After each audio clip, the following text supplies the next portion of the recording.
Great, well, very good to be here.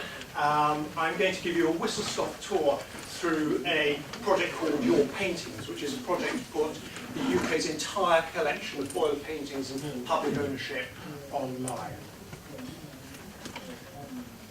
So I'm from the Public Catalogue Foundation. My name is Andrew Ellis. I'm the director. And as with every company, you try to come up with a small, pithy statement to tell people what you do. And this is what we do, which is opening up art in public collections in the UK for enjoyment, learning and research. Let's tell you something about our ecosystem. So we're a very small not-for-profit, in other words, a registered charity, founded just over 10 years ago, very small staff, and principally funded by the private sector in the UK, so mainly big charitable trusts. So this is our ecosystem. We work with about 3,000 public collections across the UK. They're generally a little more friendly than this gentleman in the picture. The British public, admiring all those paintings, enjoying the paintings and very much contributing to this project, and that's very much part of what I'm going to talk about.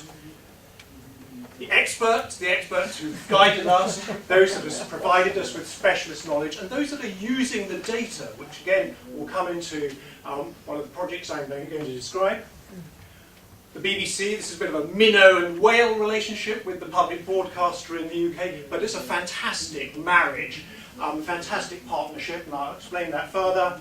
And none of this, as you know, can be possible without the funders, and as I said, they're mainly big charitable trusts. So, our work is divided into three areas, and I'm going to touch on each of those three areas. Revealing, basically digitisation, and putting that art online, then engaging the public through digital means and other means, and finally a new project which is actually bringing together expert knowledge to help the collections. So those are the three areas that I'm going to cover. We'll start with the first one, which is the oil painting digitisation programme.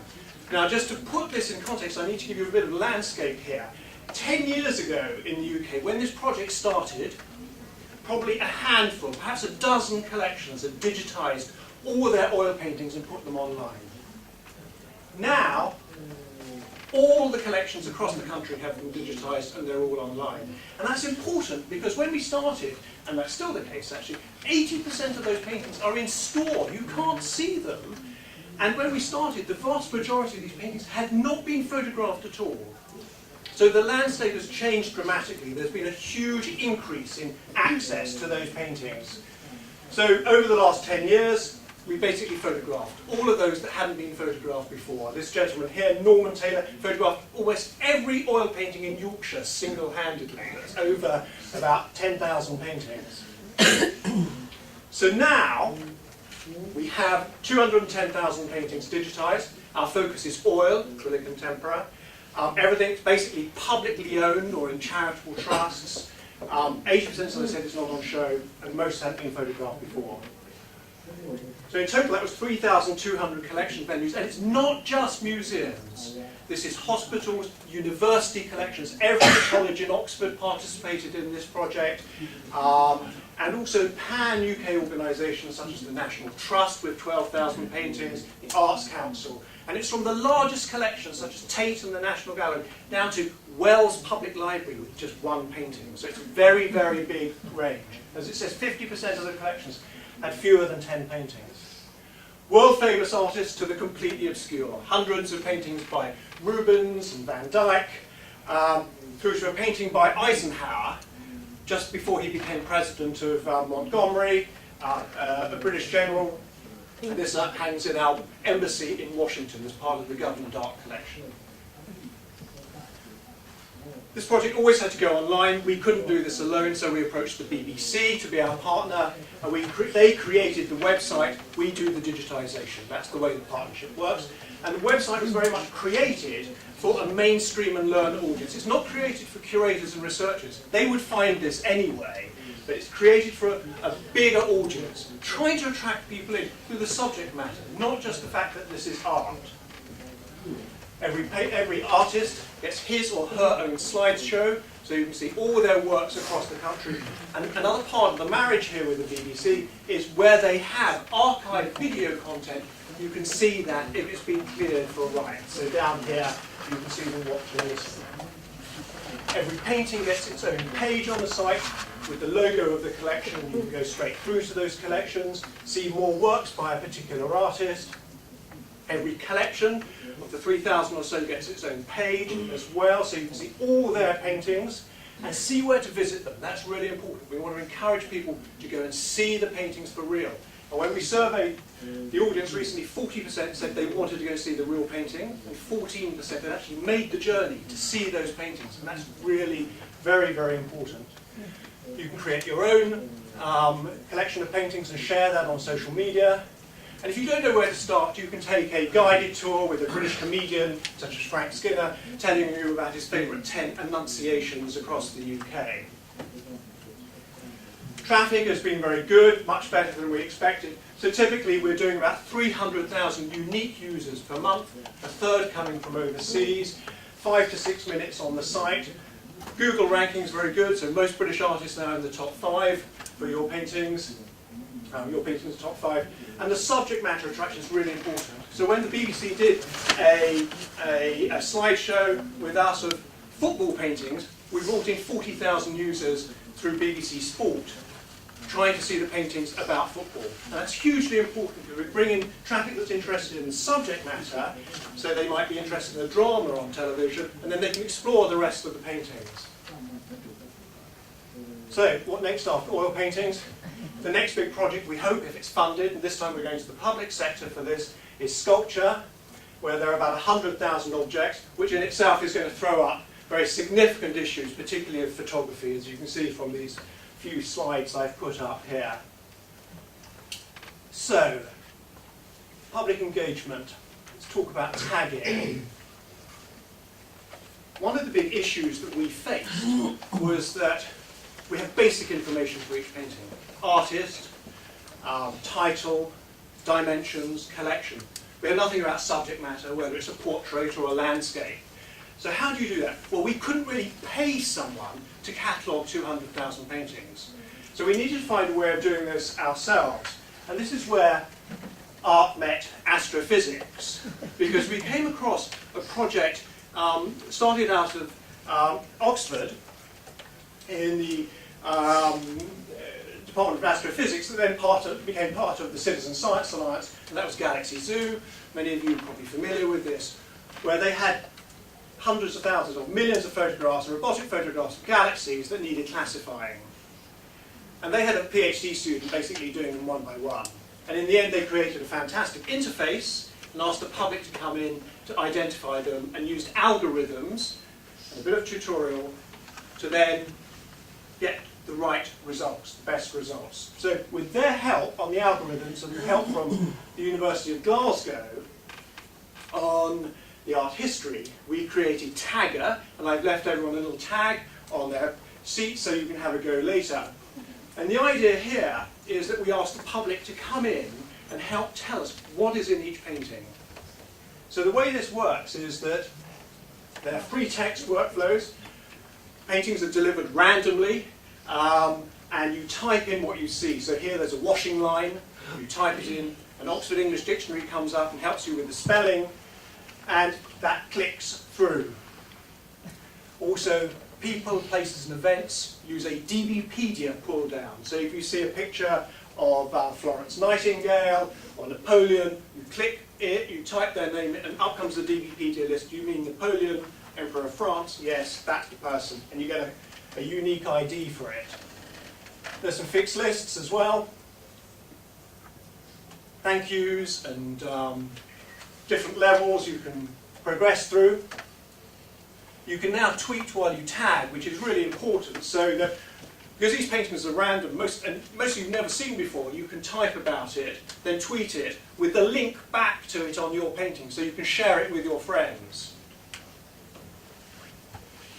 And the algorithms basically sit behind the scenes. So basically, a number of people have to tag each painting, then it's withdrawn, and as long as a small number of people say there's an umbrella in the painting, that basically goes through.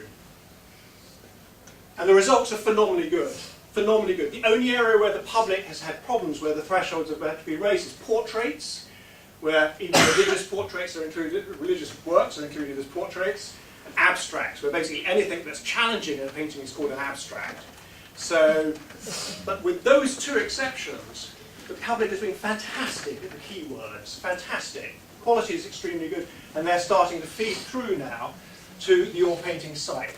Slowly though, because the progress, we've only got about 10,000 people doing this. By the way, they're the tweets on the left. 10,000 people doing it, whereas Galaxy Zoo had well over 100,000, many more than 100,000. So we need more people to do it, and that will speed things up. Glass of water. So, how can we speed it up further? Well, we've actually recently been involved in a tripartite R&D project with the Oxford Department of Engineering Science in Oxford, called the Visual Geometry Group, who specialise in image recognition. And what they wanted to do was to test the idea that, as you know, image recognition works pretty well with photographs, but with paintings, where a horse can be depicted in completely different ways, it's very, very problematic.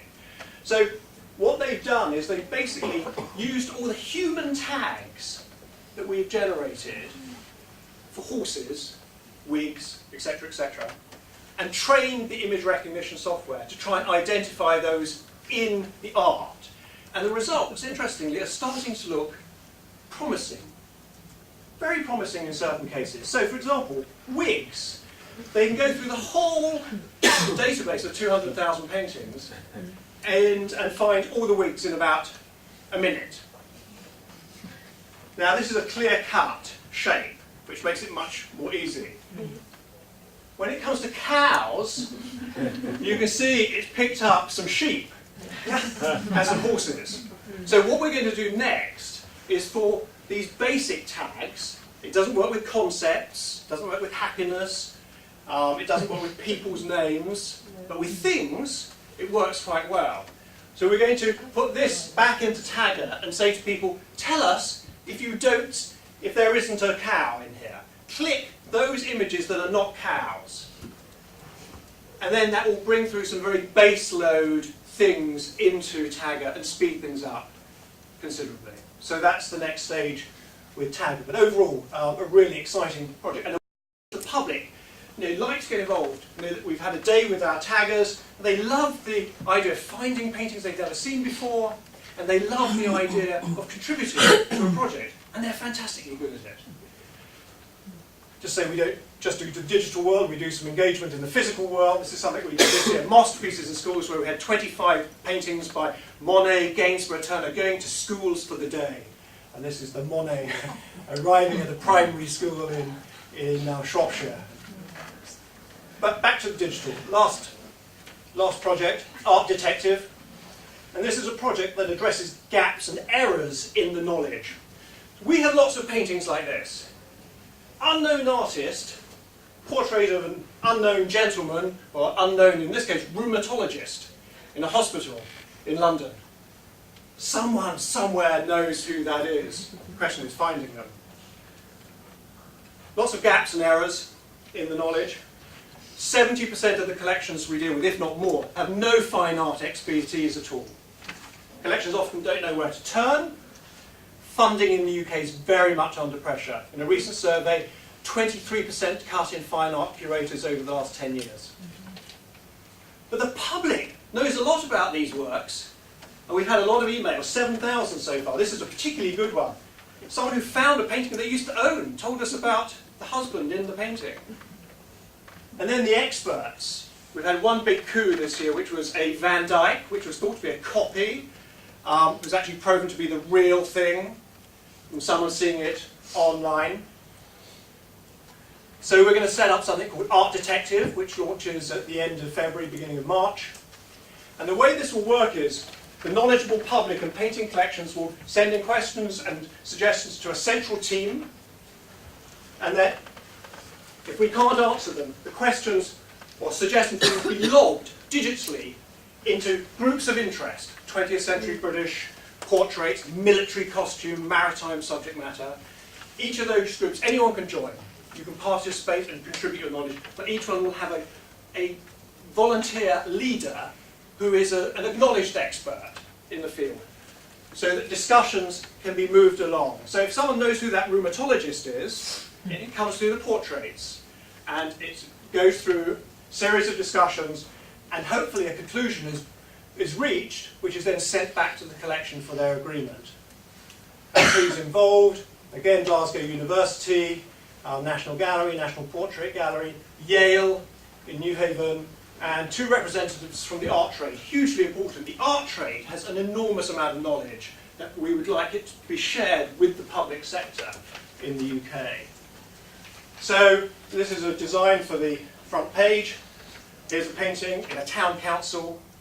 No one knows who it's by. So we'll start, do you know who this is? And then you could jump into that particular discussion. Or you come in from your paintings. You see a painting on your painting and say, I know who that is. Or I can tell you about that uniform. Or I can tell you about that battle. And you send it in from your paintings. Join lots of discussions. Add your comments to discussions. And we'll start with 6 starter groups: portraits, continental European, dress and textiles, maritime, military, and Scottish painting subject matter. So, in conclusion, we're a very small charity. We have a national remit. Our focus is just art. Oil painting to start with, sculpture next, hopefully more in future. We believe the British public has a right, actually the global public has a right to see these paintings. They own the paintings. In due course, the rights around the images will be opened much further. At the moment, they're quite restrictive, having reflected the history of the project. We believe that audience involvement is hugely important in this project. Your Paintings is the online repository for the oils. Sculpture will come next. Tagging is making good progress, but could be faster.